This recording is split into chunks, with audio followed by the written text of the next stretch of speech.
Okay, here's the list of protagonists who will be on the stage today. We'll hear some more about the reign of Louis XI and about his son Charles VIII. Their reigns did not produce much that gets into most art history books, but we will see several more memorable chateaux and hear about François Villon, who is usually now regarded as the greatest poet of the French Renaissance. Louis XII is far less well known than many of the other Louis, but his reign is really very interesting and produced the oldest substantial townhouses in Paris, one of which now houses the famous Cluny Museum, which we'll visit. After the break, we'll cross the Rhine and hear about the Holy Roman Empire and the Emperor Maximilian I for a while, and his reign includes the careers of two of the most important artists in European history, Hieronymus Bosch and Albrecht Dürer. We'll also hear a lot of music, of course, most of it, however, this time by composers who are not well known today.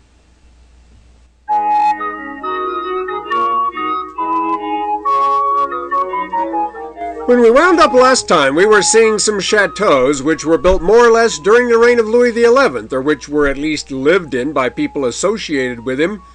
And the Chateau de Val here is another example of a chateau built in his lifetime, although the builder, Guillaume d'Estaing, had no particular connection to the king. This is pretty much in the center of France, about 20 miles south of Clermont-Ferrand. It looks like it's in an ideal setting here, but the lake is in fact man-made, and the chateau itself is the headquarters of a water sport club. On weekends, the setting loses a good deal of its charm with all the roaring speedboats and water skiers which take it over. The chateaux of this period can look so different from one another, it's hard to classify them as belonging to any particular style beyond 15th century French. However, about 30 to 40 miles away, south of Clermont-Ferrand, is the very similar Chateau d'Anjani. This was built in the 15th century by Louis d'Anjani, whose father Bernard had loaned Charles VII a lot of money with which to fight the English during the 100 Years' War. For this he was created a baron, which promotion did not sit well with some of the nobility, like the Tournemirs, who viewed this as simple title buying by the nouveaux riches. For 200 years, the family of Tournemirs and the family of Anjani were involved in something like the French equivalent to the Hatfields and McCoys feud, until finally the male line of the Tournemirs died out, and Cardinal Richelieu in the 17th century arranged a marriage between a member of the Anjani family and the daughter of the last Tournemire, finally ending the conflict. The Anjanis are no longer considered nouveaux riches. They've now lived here for 550 years. The low building at the right is the extension to the chateau built in the 18th century by Claude d'Anjani, a friend of Louis XV, Louis XV, who spent most of his life, Claude d'Anjani that is, on the battlefield or the barroom floor and lived to be 95. This is the wing the family lives in today, but the 15th century tower is open to the public. As I mentioned last time, Louis XI was not really a patron of the arts, but he was certainly an admirer of the poetry of François Villon, and according to legend at least, was quite a good friend of his and used the royal fiat to get him out of more than one scrape with the law.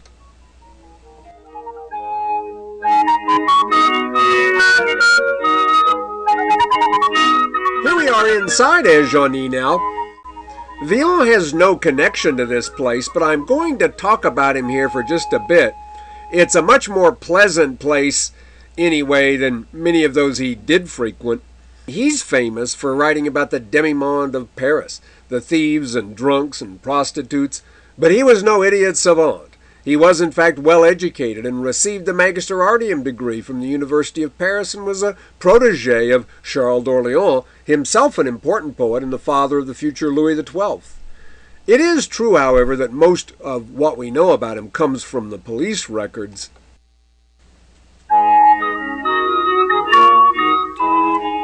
I'll read you a short list of these police records.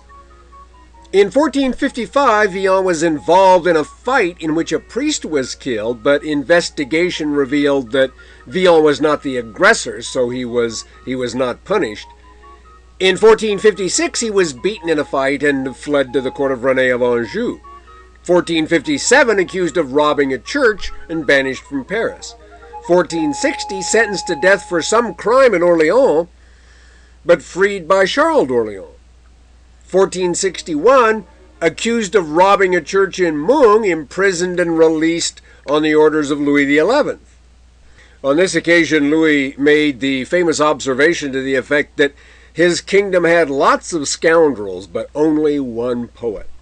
1462, Villon was imprisoned in the Châtelet, the main jail in Paris. 1463, he was arrested and sentenced to hang. His sentence was commuted to banishment from Paris by Louis XI, and after that banishment, when he was just 32, he disappeared and no one knows how or where he died. Villon is thought to have written the poem called Les Laits, The Legacy, one of his most well-known poems, when he left Paris earlier, back in 1456. In it, he makes various tongue-in-cheek bequests. For example, he says, I leave the begging friars all dainties that a man desires, then let them preach the holy word and keep on piling up the platter, and let them chase our friends' wives, which to us doesn't matter.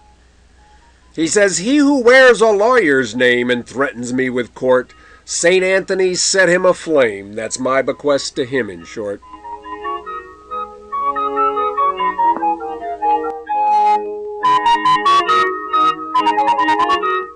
Here now is a view from the tower at Anjoni. Perhaps his most famous poem is the one known as the Ballad of the Dead Ladies. This is Donny Gabriel Rossetti's translation of part of it. He says, Tell me now in what way is Lady Flora the lovely Roman? Where's Hipparchia and where's Thais, neither of them the fairer woman? Where's Echo, beheld of no man, only heard on river and mere, she whose beauty was more than human, but where are the snows of yesteryear? In French, that's Où sont les neiges d'antan? It's one of the most famous lines in French poetry. Villon says, Where's Eloise, the learned nun, for whose sake Abelard, I know, lost manhood and put priesthood on? White Queen Blanche, like a queen of lilies, with a voice like a mermaid.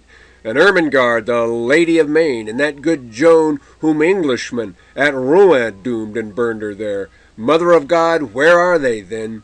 But où sont les neiges d'antan? Where are the snows of yesteryear? Never ask this weak fair lord where they are gone, nor yet this year, save that you would keep this in mind, lest you would also know où sont les neiges d'antan.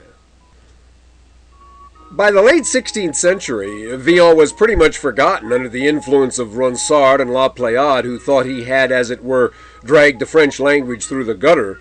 The French language, which as they saw it, was more suited to subjects noble, glorious, and beautiful than to the earthier heroes of Villon. He was rediscovered in the 19th century, however, and his honesty and sincerity are now regarded as far more impressive than the artificial elegance of most later French Renaissance poetry, like that of Ronsard.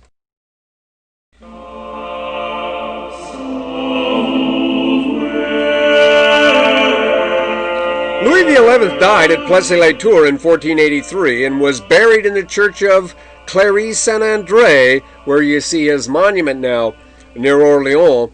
He was especially devoted to this church because of its ownership of a statue of the Virgin, alleged to have been responsible for various miracles. We've heard some of the music of Johannes Ockeghem. Before. You're hearing part of his Messe Ma Maîtresse right now. He was a personal friend of Louis and was in charge of the music for the Royal Chapel.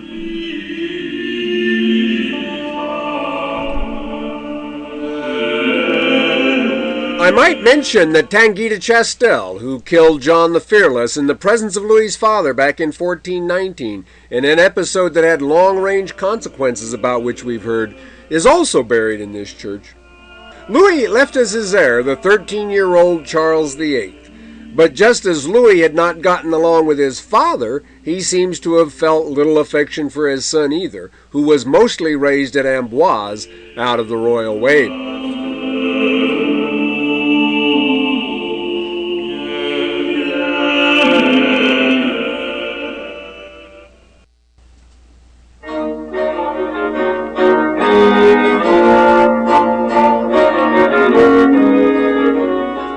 anonymous portrait of Charles VIII now, who has been treated even more badly by most historians than he was by his father.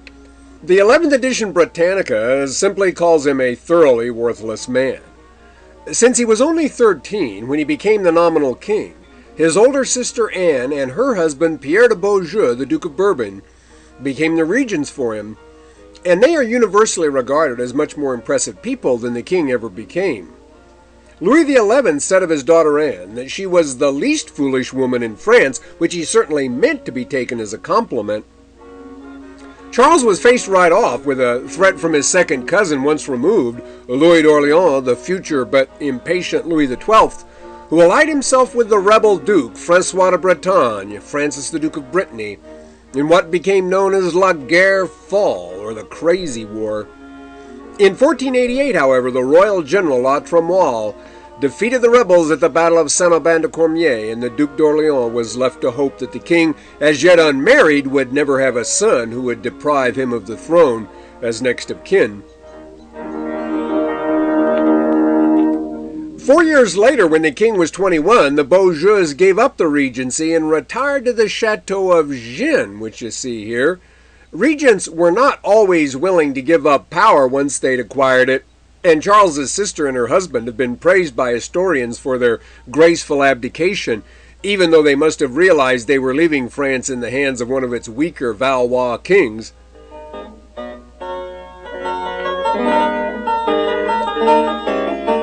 Gien is on the Loire River, but it is too far upstream to the east to really be considered a Loire Valley chateau, nor does it have the charm we usually associate with that river and the buildings along it. The local government has tried to exploit it as an attraction, but so far it remains pretty far off the beaten tourist track.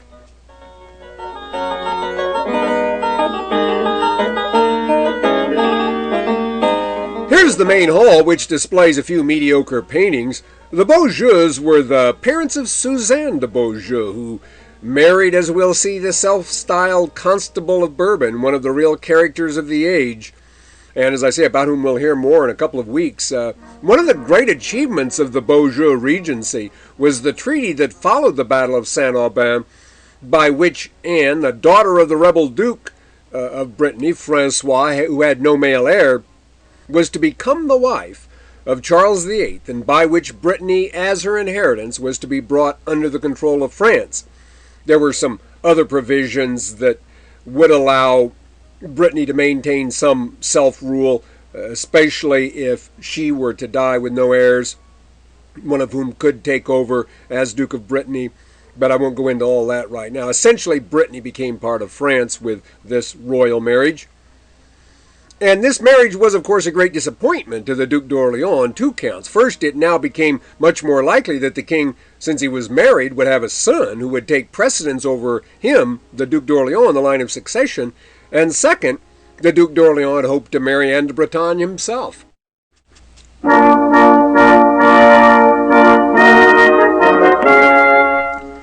The marriage between Charles and Anne took place at the great chateau of Langeais, just west of Tours. Ironically, this had been built in Louis XI's day by Jean Bouret, one of the king's right-hand men who was also an architect, to help keep the Bretons out of the Loire Valley. Some of the smaller chateaux we have seen still retain their 15th century look without any major later alterations, but Langeais is one of the few large Loire Valley chateaux of that century, the 15th, to have completely retained that look. And thanks to the former owner, Jacques Siegfried, who lived here in the 19th century, it can also claim to have more genuine 15th century furnishings and objets d'art on display than probably any other chateau in the valley. If you were here for the class on the Middle Ages, you may also remember seeing the old keep on the grounds of Langeais, which survives from the fortress built here back about the year 1000 by Fulk the Black, the Count of Anjou, and which is considered the oldest such thing in France.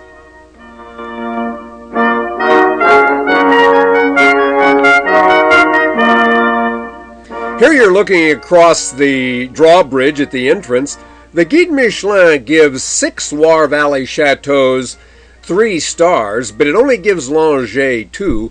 It is in the class of those which mérite un détour, according to the Guide Michelin, those which are worth a detour, but I think it should really be added to the group with 3 stars said to be worth a trip. Vaut le voyage. Gien is a 1-star chateau said to be intéressant by the Guide Michelin. Below that is just the category of those places à voir éventuellement, to see eventually. We're going to take a short tour now of the interior and hear another song by Antoine Bounois, who, as I mentioned last time, was in charge of the music at Saint-Sauveur in Bruges and was also on the payroll of Charles the Bold. The song is called Amour nous traite, or Love Tortures Us.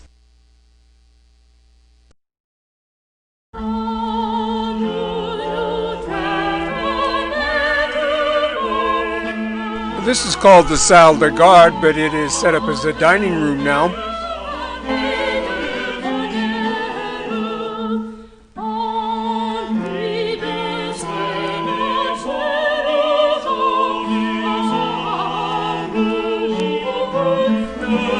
One of the bedrooms.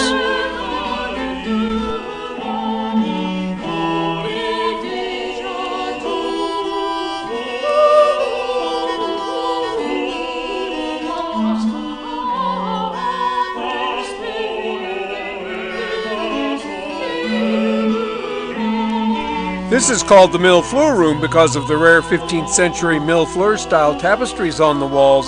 Millefleur means 1,000 flowers.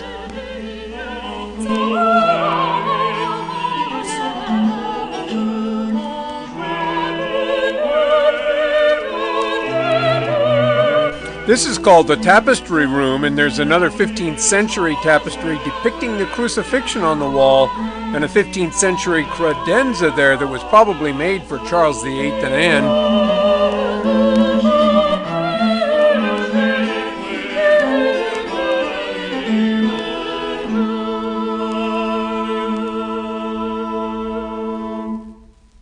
And the Grand Salle now, where the marriage took place in 1491. On the table you can see a little diptych depicting the bride and groom. And you see them up closer now. Charles was 19 and Anne 14 at the time of the wedding, but I don't know when these portraits were painted. Soon after he was married, Charles began making plans for a sort of crusade, the goals of which were not clearly defined, but the first step of which was to be an attempt in 1494 to get Naples back from the Spanish House of Aragon. You may remember from the Italian Renaissance lectures that the French had occupied Naples way back in the 13th century and had then lost it to the House of Aragon in 1435. Charles himself may have been both physically and mentally weak, but he was the nominal commander-in-chief of a very powerful army. No Italian force made any serious attempt to halt the French advance, and you may remember too that a byproduct of it was the overthrow of the Medici in Florence. Naples was reoccupied almost without a shot fired, but then the French just decided to go home, and during the retreat they were attacked at Fornovo in 1495 by a coalition of Italian forces. The Italians have always claimed to have won a victory and to have driven the French out, but since the French were leaving when they were attacked, this is a bit unconvincing.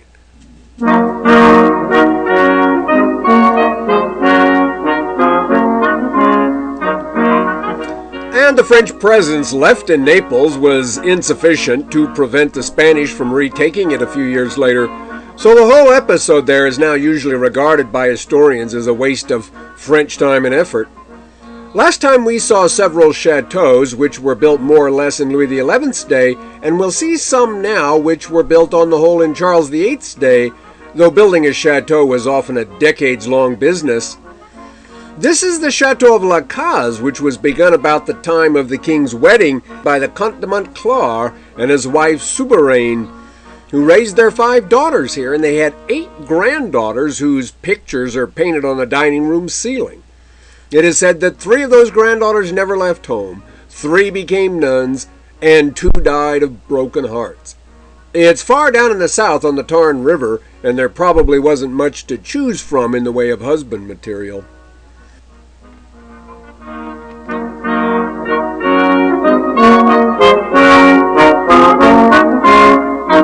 This is the Chateau of La Roque-Toirac on the Low River, which was built more or less as it stands now by Admiral Saint-Sulpice, who may well have gone with Charles VIII into Italy, although there were no ships involved in the invasion. The term admiral then meant something like general and didn't imply a naval command. Plessis-Bourget in the Loire Valley was built as his own home by the architect Jean Bourret, who is also said to have been the architect of Langeais, as we heard a moment ago. He was an important figure at the courts of both Louis and Charles, and went with the latter to Naples as something like the chief quartermaster. He admits that he ran away from the Battle of Fornovo, though, which is a rare kind of thing for a 15th century man to admit, but he wasn't a soldier by profession. Here's just a glance at the interior. Most all of the decoration now is later than the 15th century, though.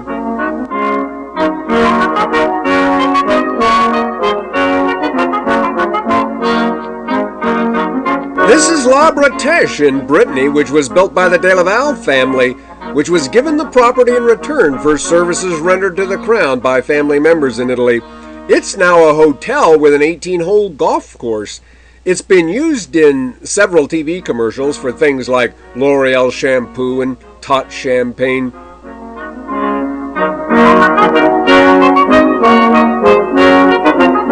And this is Bantable in Brittany, which was built in the late 15th century by Jean d'Harcourt.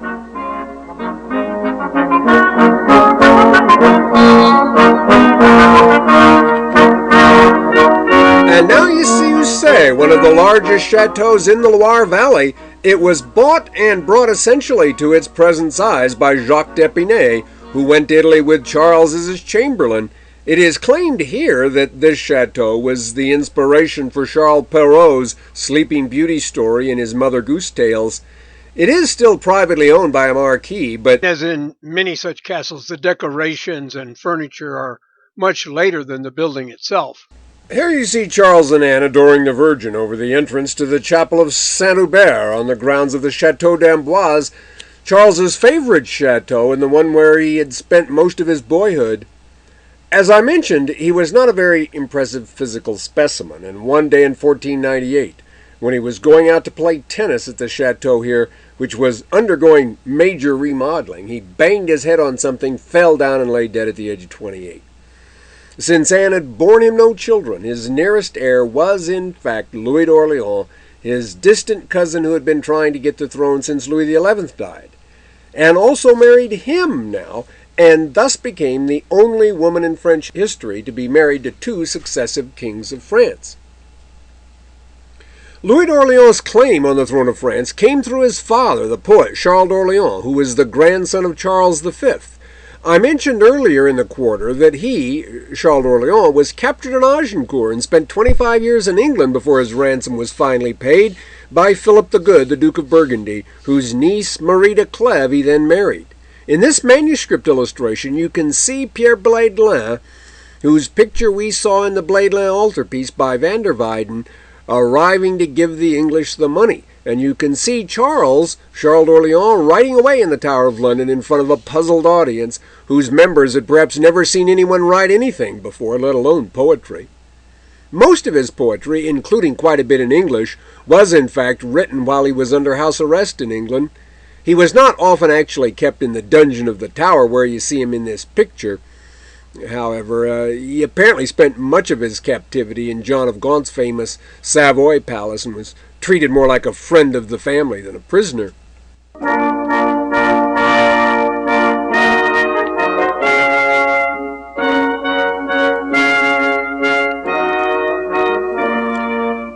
After his return to France, he spent most of the rest of his life in retirement at the Château de Blois, one of the 3-star Guide Michelin chateaux in the Loire Valley, and you see it now from the air.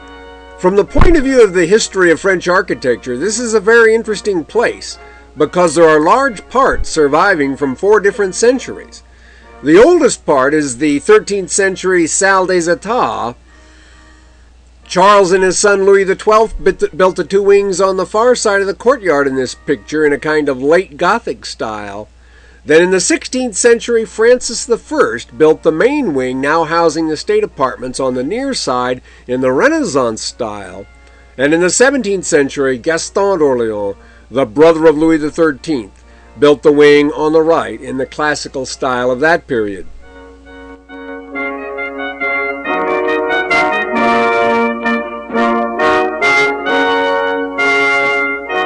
We'll see more of the François Ier, the Francis I, and Gaston d'Orléans wings in the future, but in this picture you see the Charles d'Orléans wing on the right now, and the wing of his son Louis XII on the left. You see here one of the earliest uses in France of the brick and coin style of decoration that was to become especially popular in the 17th century. The quoins are the stone edgings around the windows and at the corners of the building. I mentioned earlier that François Villon was, at least on a couple of occasions, the guest here of his fellow poet.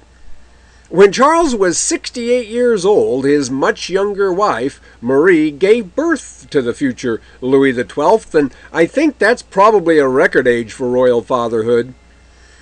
Louis was forced against his will to marry the unattractive daughter of Louis XI, known as Joan the Lame, the sister of Charles VIII, but about the first thing he did on becoming King of France was to arrange an annulment with Pope Alexander VI, Rodrigo Borgia, who agreed to provide this annulment in exchange for a rich French bride and a dukedom for his son Cesare. This freed Louis to marry Charles VIII's widow, Anne de Bretagne, as I mentioned earlier.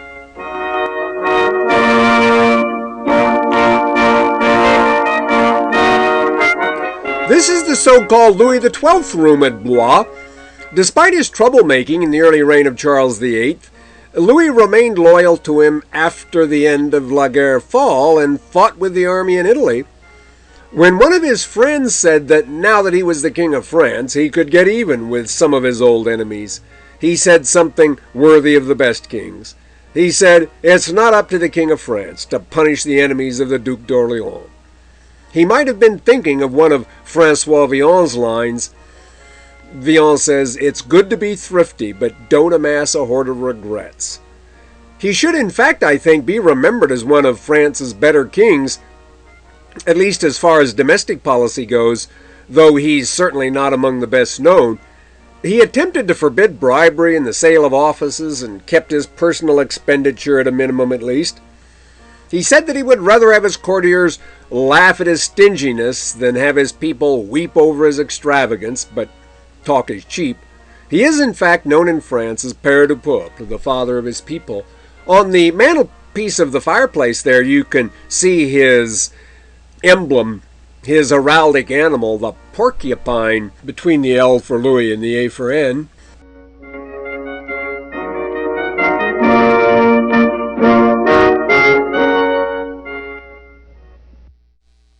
Here's Louis XII on horseback at the entrance to Blois, and you can see his porcupine there below him as well.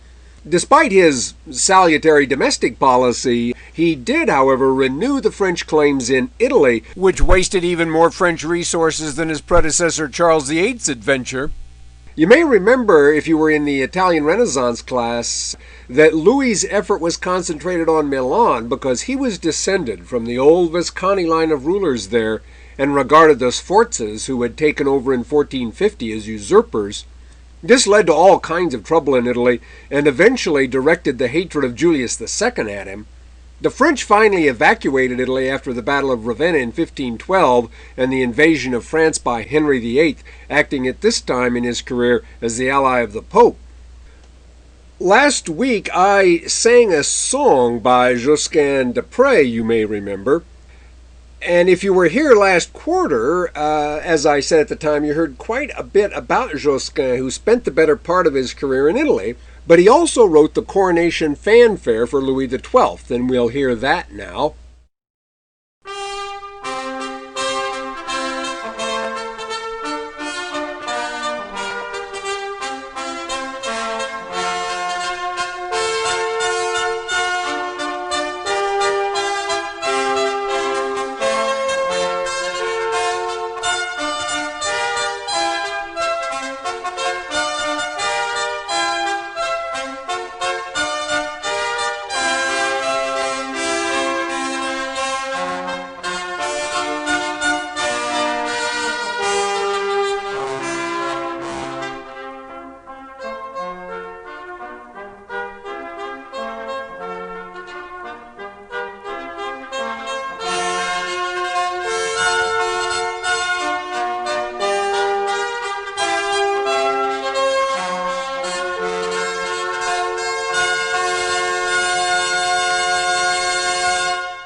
This portrait is now at Windsor, and there's an interesting story behind that. After Anne de Bretagne died in 1514, without, for whatever reason, having provided a son for either of her royal husbands, Louis had this portrait painted and sent to Henry VIII of England. As I mentioned a moment ago, Henry invaded France as the ally of the anti-French forces in Italy, including his father-in-law Ferdinand of Aragon. The threat of the Scots kept the English from being able to do much in France, however, and it was proposed that, since Louis needed a wife, he should marry Henry VIII's sister Mary, and they would let bygones be bygones. The trouble was that she was 16 and in love with Charles Brandon, the Duke of Suffolk, while Louis was 53, and doesn't look very fun-loving even in this portrait which was sent to Henry for him to show to Mary. Mary finally did agree to marry Louis for her brother Henry VIII's sake, however, On the condition that she could remarry someone of her own choice. should Louis, known to be in less than the best of health, predecease her. Henry agreed and they were married. We'll finish this story in a few minutes.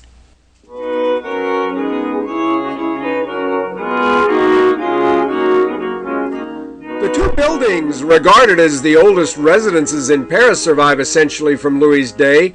This is the Hôtel de Sens, not far from the Seine, near what was the eastern edge of the city at the time it was built for the Archbishop of Sens. Until the 17th century, Paris was only the seat of a bishop, not an archbishop.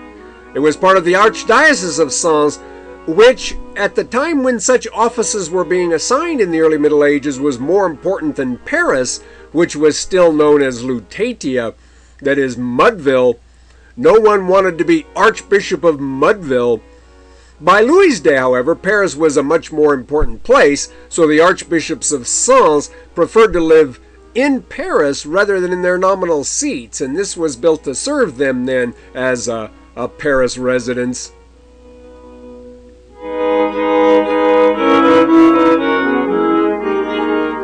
Here's the courtyard of the hotel, and remember that in French the word hotel is much vaguer than the English word and can refer to any reasonably large secular urban building. If Paris hadn't come to be known as Paris rather than Mudville, I don't think it ever would have become important. No one would care to see the latest fashions from Mudville. California used to have a Mudville too, but its name was changed to Stockton, which is almost as bad as Mudville, and I think that may have sealed its fate too. 100 years after the Hôtel de Sens was built, it was the home, as we'll see next quarter, of Marguerite de Valois after her divorce from Henry IV.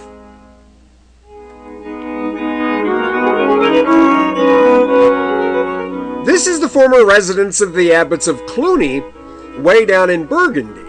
It was built in the 15th century and is obviously a very nice place, but Cluny, like Sens, was no longer what it once was. In the 12th and 13th centuries, Cluny had been the headquarters of the Cluniac Benedictines, and its church, destroyed in the Revolution, was the largest in the world. By 1500, however, the order was only important for the property it still owned, and the abbots of Cluny, like the archbishops of Sens, preferred to live in the big city. No one with $1 million wanted to live in Turlock.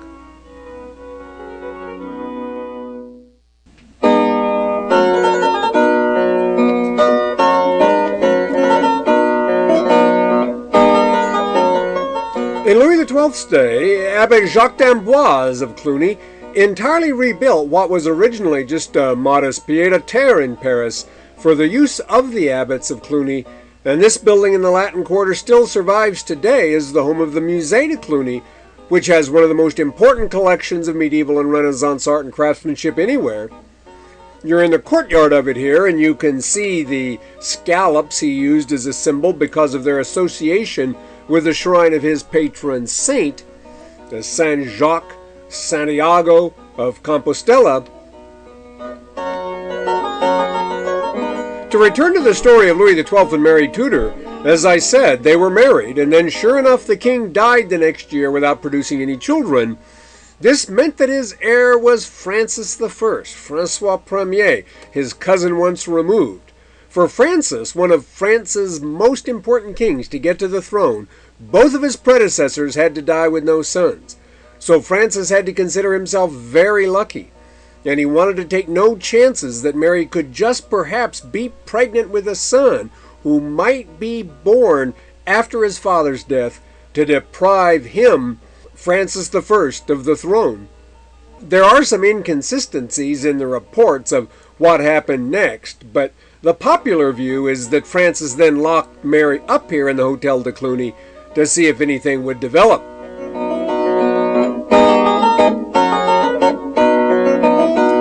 This is another view of the courtyard with the entrance to the museum on the right. The assumption is that if a son had been born, he would have been found to have succumbed very young to sudden infant death syndrome. Henry VIII of England now sent Charles Brandon, Mary's first love, to bring Mary home, and this played right into Francis's hands. Brandon was tossed in with Mary Tudor, and from that moment any child born to Mary, even if it were born a week later, was going to be officially declared his son. Mary turned out not to be pregnant after all, and she and Brandon did return to England to be married themselves, and a lot of interesting people are related to them. One of these people was their granddaughter, Lady Jane Grey, whom some consider to have been England's first queen regnant, though as we'll see later this quarter, she was not regnant very long.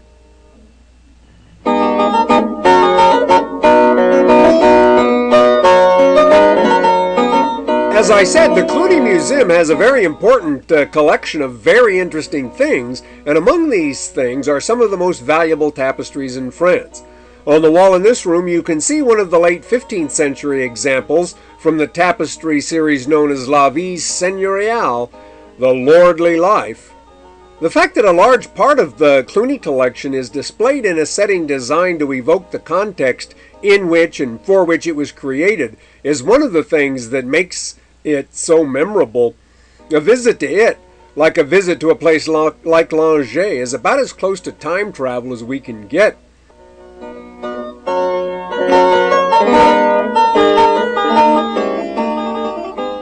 The most famous things in the Musée de Cluny are the tapestries in the set known as the Lady with the Unicorn. These were made in the late 15th century for the La Viste family. These tapestries, like the ones in La Vie Seigneuriale, are in the typical Millefleur style of the period, in which the subject is represented as though floating in front of a background of small flowers, vines, and little animals. 5 of the 6 tapestries seem to clearly refer to the senses. The sense of sight, for example, in this one, in which the unicorn is looking at himself in a mirror. And now while we see them, the other tapestries and some details from them, we'll hear an anonymous French dance piece.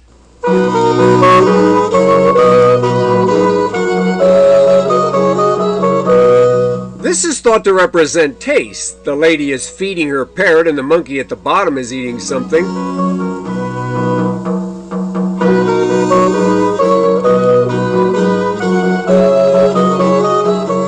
Here you can see the lady and the parrot up more closely.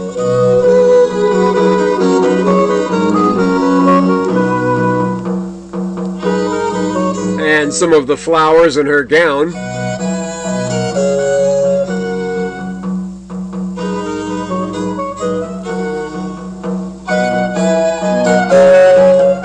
And the one with the organ here now represents hearing. The gowns are among the masterpieces within these masterpieces, and this might be the finest one here, I think.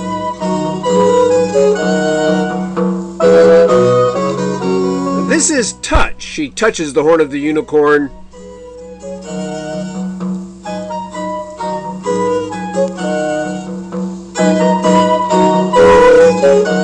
And this is smell. The monkey is smelling the flowers in the basket.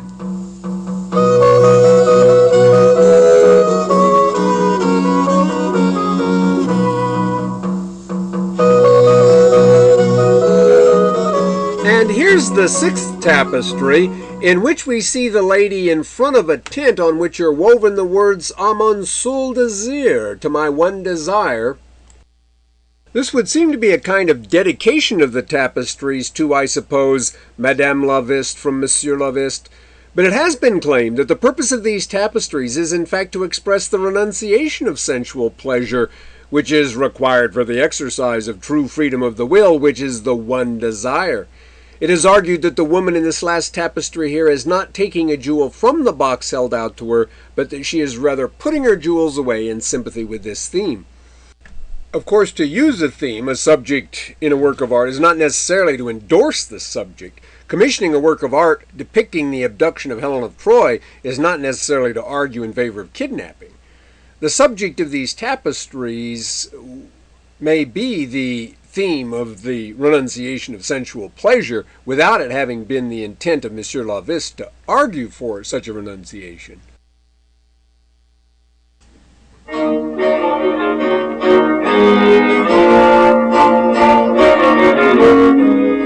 There's also another set of tapestries which survives from Louis XII's day that is perhaps even more interesting from an historical point of view. This set is called the Royal Hunt of the Unicorn and is in the Cloisters Museum in New York. The prominence of the unicorn in both the Cluny and Cloisters tapestries reinforces what I said last time about the scabbard for the sword of Charles the Bold. However, the unicorn was sometimes given not only magical properties of various sorts, but religious significance as well. It was said to purify water by sticking its horn into it in the manner of Moses at the well of Marah. And legends said it could only be attracted by a virgin, just as Christ was only attracted in a different sense to Mary.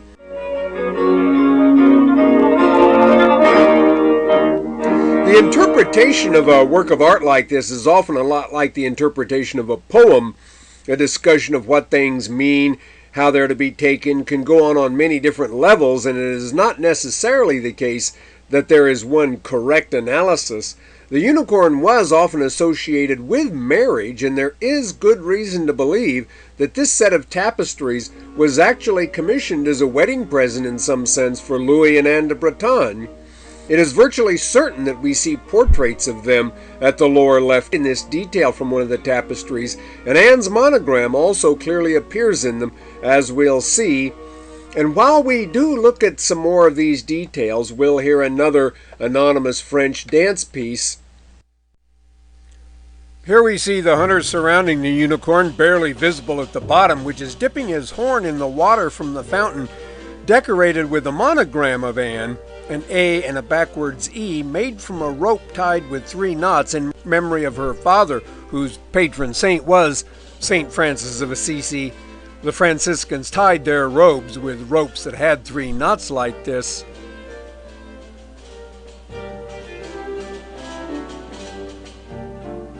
Here are some of the hunters up closer.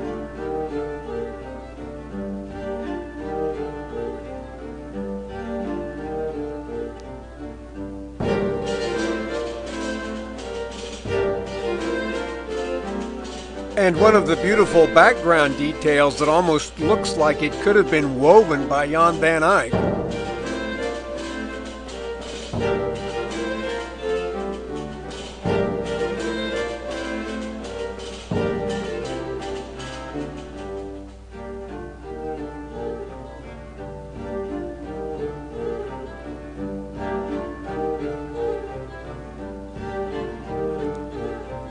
Here's a heron.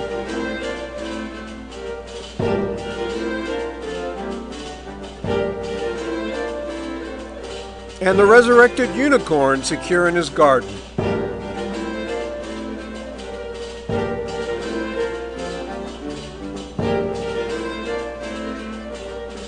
Okay, that's where we'll take the break.